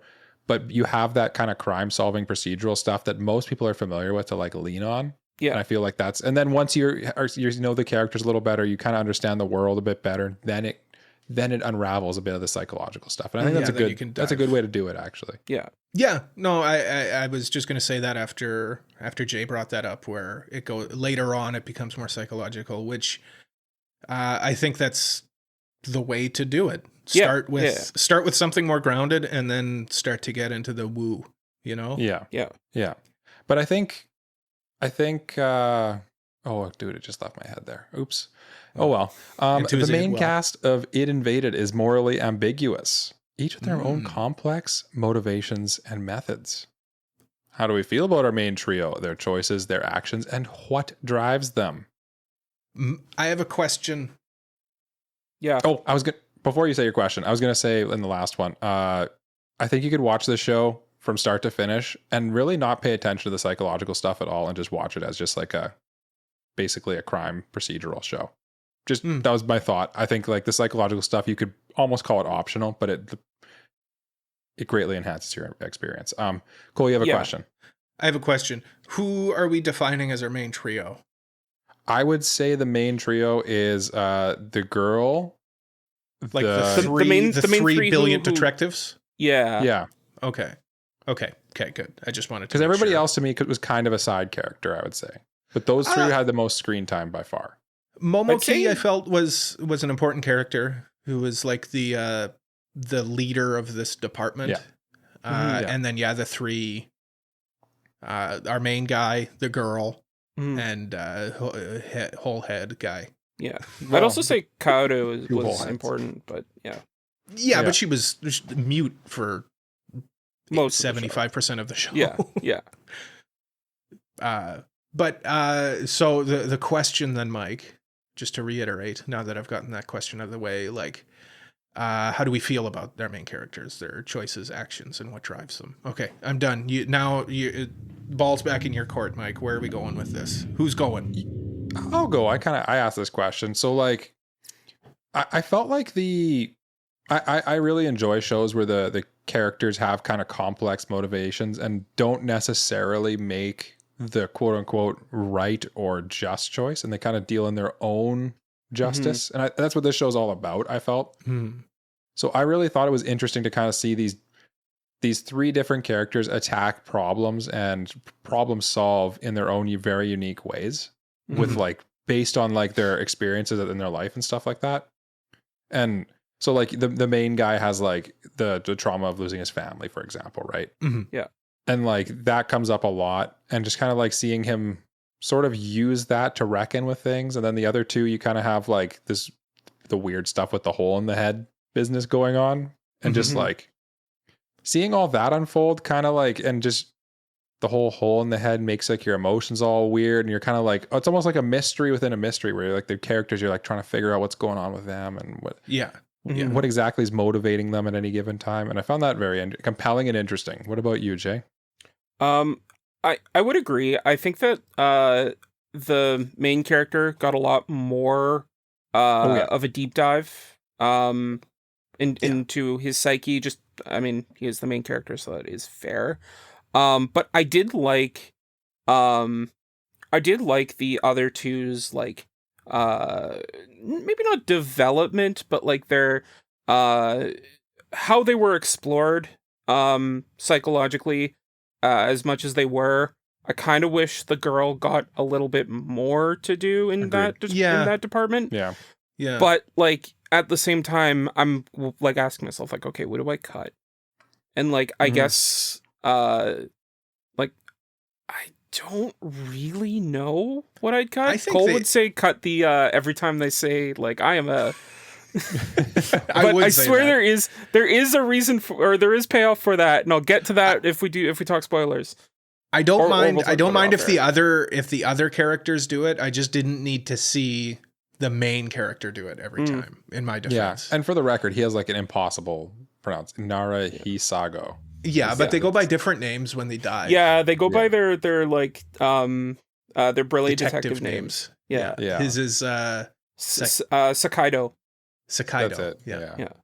I agree. I think that the main dude got like a little not too much, but like I feel like by having the three of them, you're always you have to pick one and to like kind of shortchange. Yeah. It was just the balance was off. I like that being said, I think that the character work for Sakaido or Aki was great. I really liked seeing how like kind of both how he became who he was, and like when he was put in a situation that that was both familiar and unfamiliar to him later on in the show, how like his change affected like really affected him as a person. Because like it was drastically different, and I thought that was really cool. Are you talking about like when he like does the double dive there? Yeah, the Inception. Okay. Yeah. Okay. Yeah, I agree. Yeah, and I would agree as well. Like, of course, they dive into him a lot more than the other ones, to the point where like the other two kind of felt like afterthoughts almost. Like sometimes. I wish this show was two core, to be honest. Yeah. So that we could have more time with the girl and with hole in his head dude. Because main person Aki, let's just call him Aki. He's very Dexter-y in the sense that like he's a serial killer of serial killers. And then hole in the head is I don't know, just a crazy guy with a hole in his head. Your classic Joker archetype. Yeah. And then the girl is kind of this utilitarian, does what needs to be done, kind of cold a little bit, despite her being like this cute anime girl. Yeah. I knew Cole's gonna like the short hair girl. I will say though, if One of my there notes. is a sequel manga to this that you can check out. I was gonna say I would I was gonna really, check it out, yeah. I would really like a sequel to this Yeah. to get more into to see what maybe we'll- happens. What if we did like a review of the sequel manga at a later point? Maybe that Maybe. could be an idea. That all being said, oh right, this is what I wanted to bring up when we got to the characters, because our main three are all described serial killers. They're all described as serial killers, and it makes me wonder, what are they defining as a serial killer? What constitutes a serial killer? The hole in the head person, yeah, he killed people. Yeah. I would describe him as a serial killer. Yeah. Girl, I don't even understand how she's a serial killer. Well, like one of the kills. Two people is, I think. Well, the first, the thing that created her Idwell was she wanted to commit suicide. Yeah, she was trying to kill herself. Yeah.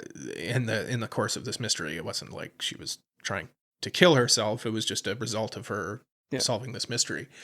And then the other one was like self-defense. Yeah.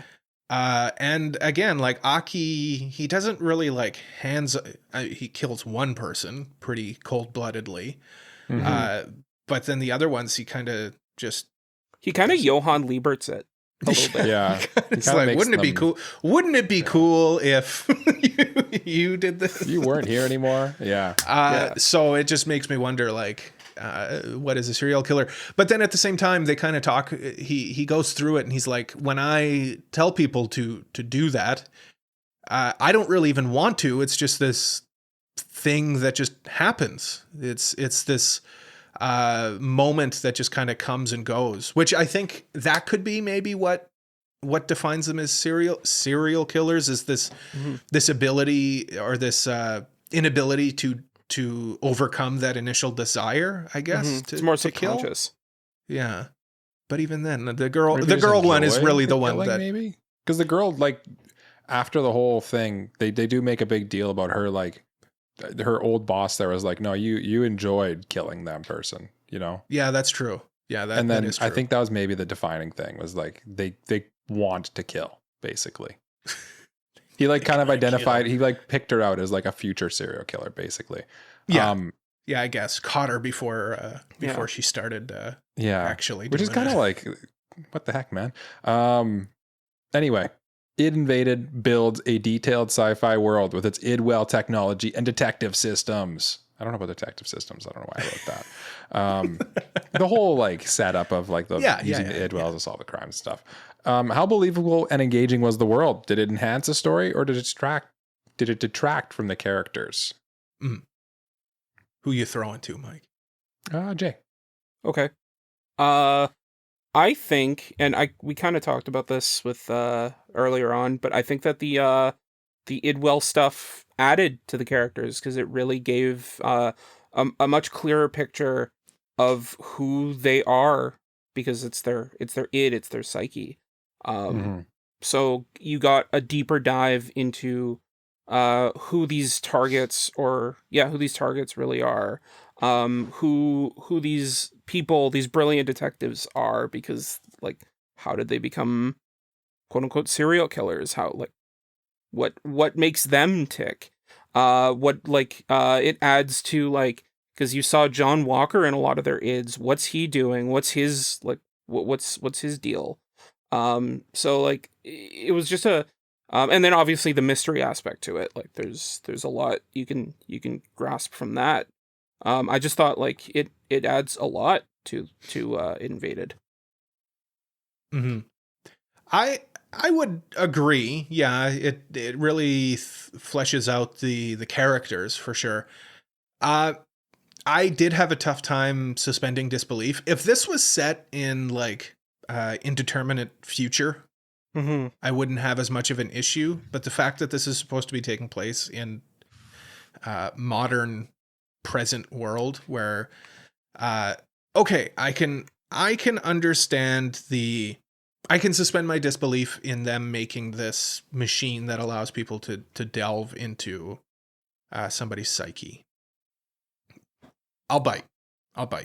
where I start finding it unbelievable is when it cuts to the people outside and they're doing like real time facial recognition on random people.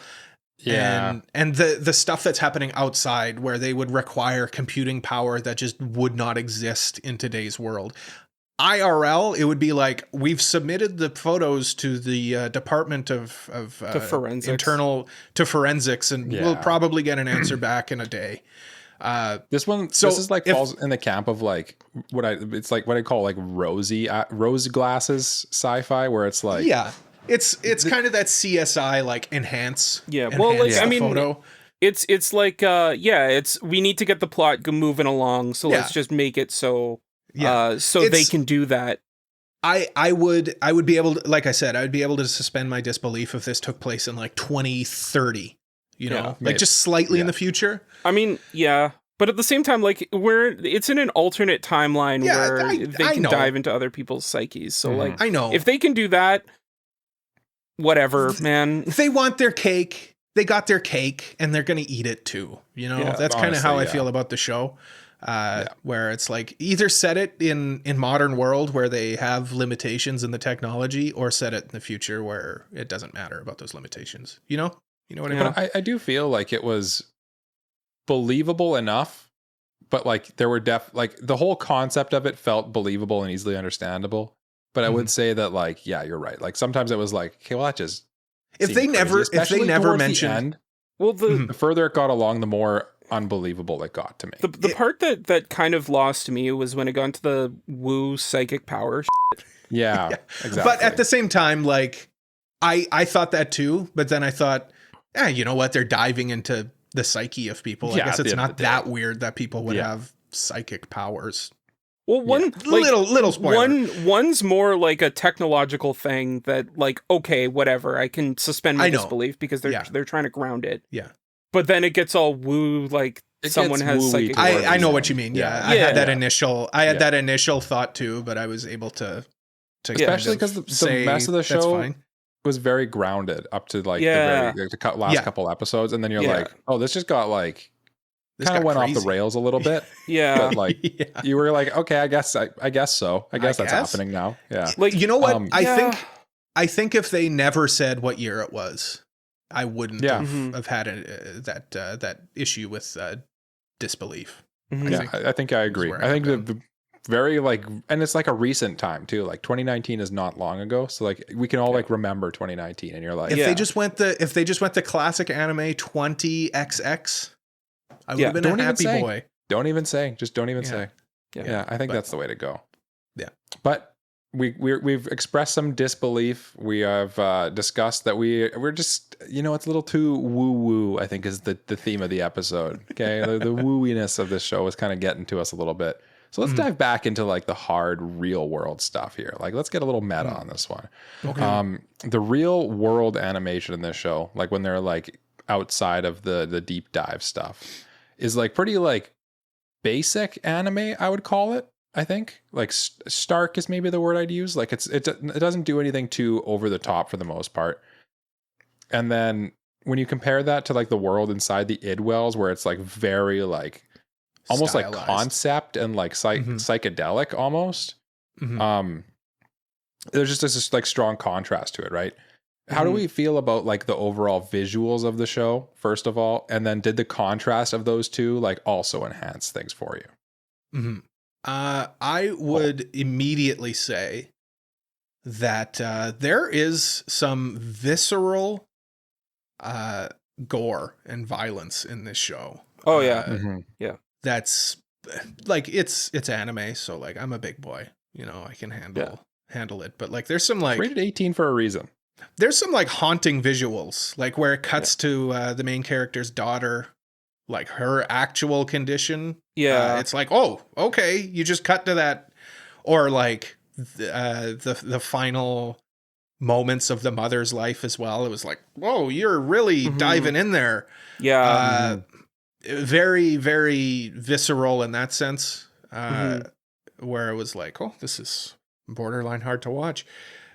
Where a lot of the violence in the idwells was almost detached. I feel like even the one where like people are getting like sniped, it was kind of just like, you know, a bullet hole would all of a sudden appear on somebody. Yeah. Less brutal than the real world, I think. With the exception of the well within the well. That was pretty brutal as well. Yeah. But it really went for it a few times sometimes. And I think that kind of grounded the story in that sense as well. But and at the same time, just sorry, on your point. No, yeah, I'm pretty much done. Yeah.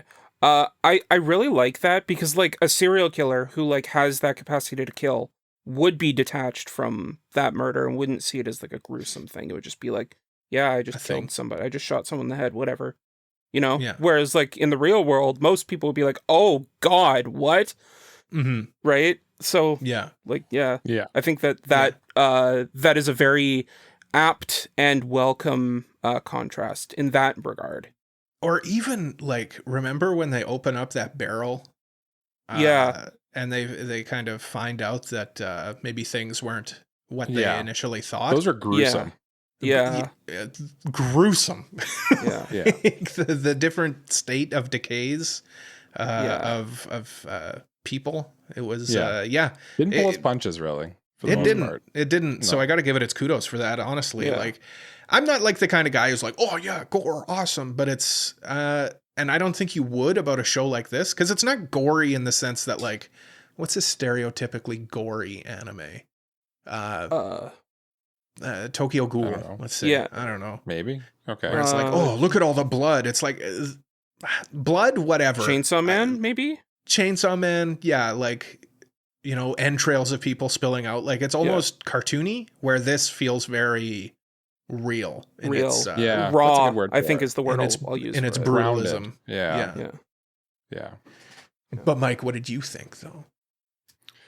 Well, I kind of said a bit of my thoughts when I was asking the question, honestly, and I felt like I really enjoyed the visuals of like the id world stuff.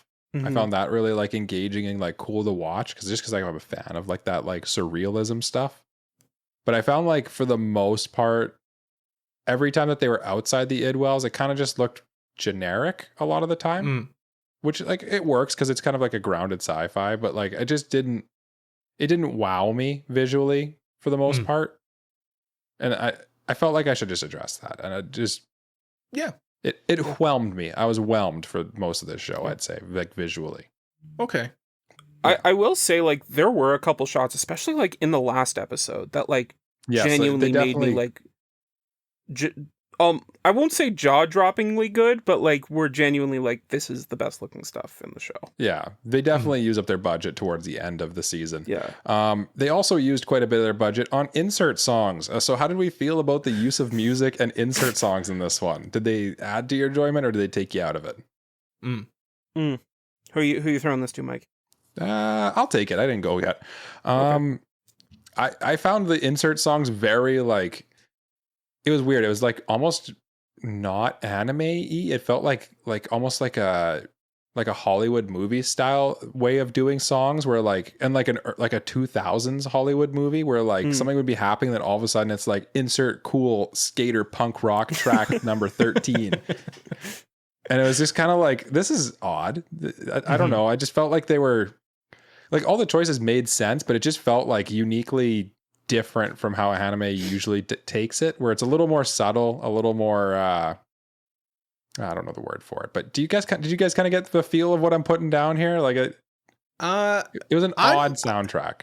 I am usually of the opinion that I don't really like insert songs. And my opinion with regards to the show It Invaded was not swayed. I'm not an insert song guy. It usually takes me out because it's like we're listening to the score of the show, which is fine. It blends in well. I'm not going to go and say like, oh wow, incredible music or anything. It was perfectly fine music. It served its purpose.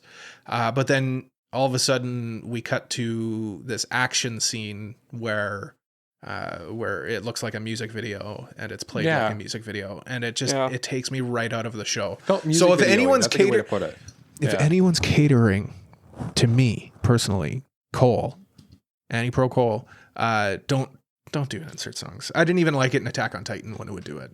I'm not an insert song fan.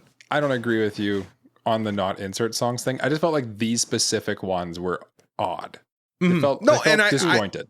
And I know that I'm probably the minority in that sense because people obviously like insert songs. They like the Sawano drops. But I am not one of them. It takes me out. Real quick follow up before we move to Jay's thoughts on this. How do you feel about when they drop like the OP in like the last bit of the episode when like the crazy thing's happening? I'm a sucker for that too. That is less egregious to me because it's like a song that's like a part of the show already. It becomes like a refrain, I think. Almost. Yeah, it's a callback. Yeah, where an insert song is like Cole. That is a leitmotif. That's a leitmotif. That's a leitmotif. Yeah, exactly. Yeah. Go Jay, ahead. What did you think about it? So, these insert songs to me felt like, hey, we need to make our money back to be able to fund this show. Did we get any money from anywhere? Oh yeah, someone gave us money to promote their song in our show. They just can we just like throw that in? Yeah, we'll find some scene to do that. That's a great theory. Like it was honestly like, what is happening? I felt like Digimon the movie a little bit, you know, when like you'd be like watching the movie and all of a sudden Bowling for Soup's playing, and you're like, what's going on? Yeah. Like it's not bad, like, but you're just like, this feels weird. Yeah, like it's polarizing. I would say for sure. Like I don't know, if the music felt at least a little bit more blended in with the other music in the soundtrack, then I probably wouldn't be as harsh on it. But like, man, it just like, it felt so different from everything else in the show that like, it was just like, why is this happening? Yeah. I get you probably need your funding money for this show, but like, come on, man. I bet you they paid for those. I bet you they paid good money for those songs, to be honest with you. The only insert song that I like, and you guys are going to hate me because I'm going to bring it up. Get your bingo cards ready. March Comes In Like a Lion. Oh, damn it. It's got one insert song early on in the show where it's like this obscure French song, and it's like very slow. And it fits the vibe where like what Jay was describing with like this, like, it just feels like, here's some money, put our song in your show. Yeah, you kind of, maybe that's it. It just doesn't feel like it fits. Yeah, to me. It didn't fit. No. You know what does fit at the end of our review, though? What does? What? Our final thoughts and ratings as we wrap up our review. Thank you for listening to our review. We're going to dive into some final thoughts and ratings. And then, like, after our final thoughts and ratings, Cole's going to quickly close out the episode. And then we'll quickly discuss Jay's little quick spoiler thing that he wanted to bring up earlier. So we can hang around after our wrap up and you can quickly discuss that. Jay, since I said your name, Cole, what are your final thoughts and ratings of this show? Because Jay gets to go last because it's his show. Okay. As is tradition, when I issue my final thoughts, I'm going to go and just tell you my rating. I enjoyed the show, but I can't in good conscience give this a certified. So I will say it tickles my jimmies. I'm a fan of sci-fi. I'm a fan of psychological thrillers, and I feel like this show does it fine. It does a bang-up job at both of these.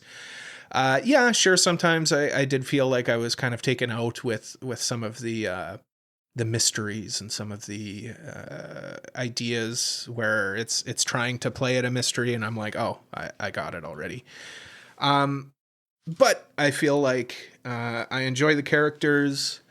I enjoy the concept. I thought the animation was pretty decent. The music, for the most part, was okay, other than the insert songs. And I had a really good time watching it. The pacing was good.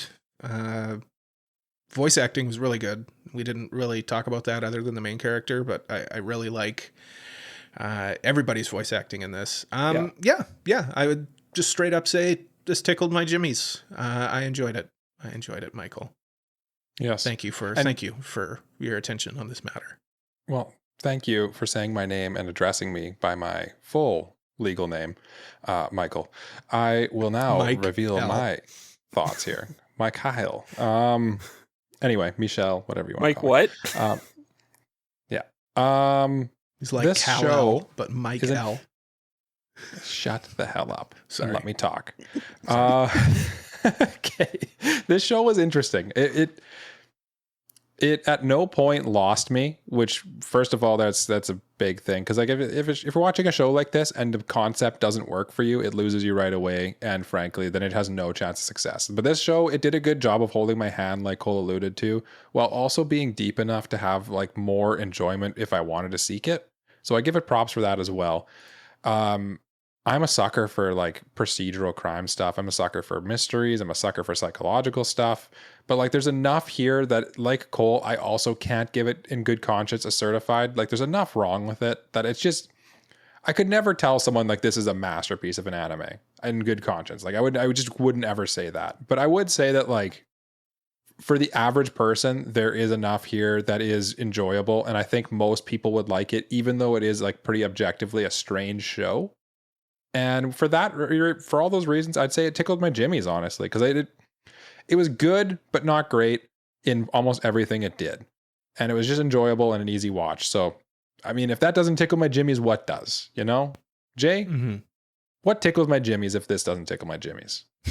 If this doesn't tickle your jimmies, Kurumi probably and, maybe hearing my thoughts and ending the episode. Maybe that would tickle your jimmies. That sounds like a wonderful idea. Let's do that. Final thoughts. I think that this was a fun show. If you watched Link Click or if you watched Psychopaths and you're like, man, I want something to scratch that itch that I have, check out this show. I think it would be a very fun time for you. It has a really cool psychological aspect to it, and I think that diving into the main character's psyche specifically is very fascinating as the show goes on. Visually, I think there's some really neat directorial choices that this show makes, though the music, get your bag, guy, whatever you do you. But I will say, on the voice acting spectrum, Kenjiro Tsuda killed it as Akihiko or Aki. Agreed. There were some lines that he delivered that I was like, oh my god, like that was really good. That's just I what he got wet does, though. I got wet. Guy's got a great voice. I had to change my pants. Just from his just from the character's emotional side of it, and that really drew me in. But yeah, if you're looking for a good sci-fi mystery that has good characters, very intriguing ideas, and just something that maybe you haven't seen before in certain areas, I'd say check this out. And it tickled my jimmies as well. Oh, across the board, Jimmy across the board. Wow. Ooh. Well, I guess that's the review for Link Click. Just really briefly, quick Click. Spoiler warning. Or Link, whatever. What did we watch? It invaded. It invaded. I'm sorry, man. It's been a long day. It's been a long day, and this went longer than expected. So Jay, do you just really briefly want to do your spoiler thing? Sure. Spoiler warning. Thank you for watching. Bye-bye. Links to everything is in the description. That's what I was thinking of when I said links. Link Click. Mm. Come to our Discord. Okay, click those links in the description below. Thank you for watching. Thank you for watching. In like 10 seconds, Jay's going to talk spoilers, but yes. Yeah. Next time we're doing Buddy Daddies, our listener's choice review, which is I'm actually very excited to check that one out, to be honest with you. I'm interested, yeah. And our next manga review is Kindergarten Wars as well. So yes, right. Oh, good. You guys got that out of the way. Now I don't need to do that after this. All of our links in the episode description. Check them out. Yeah. Jay, it is time. Okay. What the hell are you talking about? Okay, very quickly. So in the desert when they're doing their thing, and he the main character Aki realizes who he is, and he says his whole thing. Hole in the head guy, he doesn't say his thing. He just goes, yeah. Yeah, but he does before. He does before though. Like he enters other idwells, and he does says the same thing. But that's when he doesn't have his memories. But this time he did. No, he always had his memories. He was playing everybody. Right, but like he wasn't playing everybody this time, or well, he was, but like no, he was always playing. But he doesn't say it in this time. See, the whole thing with the hole in the head. He was always playing it because he was missing a part of his brain. He was always playing it, but like you don't see him say it this time. This time, but he did say it before. Right, and this is the time where it's revealed that he knew every single time. Okay, so you're just saying from a narrative standpoint, this was the time he was. Okay. Yeah. Okay. I will say quickly, sure. the hole in the head thing, they use that to explain a hell of a lot of stuff it probably doesn't explain. Oh, no, absolutely. yeah, definitely. And by the way, one of the most ridiculous, cool things that it was like in the animation I just thought of too was when they shot the bullet through the guy's hole in the hole in the head. Yeah, it was so stupid. It reminded me of the High School of the Dead when like the bullet goes between the boobs. Also, like for the main girl who has a small hole in her head, why didn't they close it up? She went to the hospital. Couldn't they put a plate over that and like cover it up with skin? No, we'll just leave it as an open, bleeding hole in your head. Hole through your head. No, see, Cole, that was to indicate that she had her memories. That's how, like, okay. Yeah. Anyway, that was the other foreshadowing. As far as the reveal of the main bad guy, it was pretty obvious. It was as soon as I saw the director who had like white hair, I'm like, he kind of looked like him. Obviously, it was that, and also like, why would his face be covered if it was someone that was not surprising. Yeah, so it was like the Annie being the female Titan in Attack on Titan. It's like that's so obvious. She looks like her. Yeah, she looks like Spoilers for Attack on Titan if you haven't seen that. Yeah, it's old. That's an early spoiler. But yeah, that's for those of you who are still with us. Thank you so much for listening to another episode of AniPro. If you liked it, please leave a like, subscribe, leave a review, tell a friend about us. If you really like us, why don't you consider supporting us on Patreon like these lovely people, Mr. Family Guy 36, Elijah Wood, Braindead, B-Dog, Peach, Frama, Kratos, Just Juz, Mog, Uncle of Light, Zaffron, Mexi, and new patron, gentlemen, is this Genus 26 or Genus 26? What about Genus 26? Genus 26. Best genus. We'll reach out to them. We'll check how they want to be pronounced. Thank you all so much. By supporting us on Patreon, you get access to all sorts of perks, and it really helps the show out. We're also on social media at AniProPod, and please join our Discord community to keep up with us and other listeners. Links to everything is in the description, or to our website, AniProPod.com. Jalian, my friend, thank you for Spider-Man 2. Thank you for Assassin's Creed Shadows. You're welcome. Why don't you lead us in a round of bye-byes? I will. Okay. Everyone pick up your instruments. And by instruments, I mean your vocal cords, because that's how you're going to be speaking. And got a kazoo. You have a kazoo? Yeah, it's right here.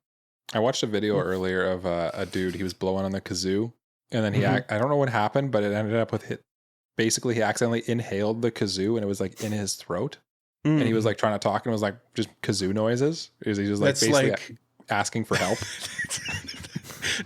Mike, do you remember the show Ripping Friends? And on that note, there was that guy who swallowed a whistle. Bye-bye. Bye-bye. Bye-bye.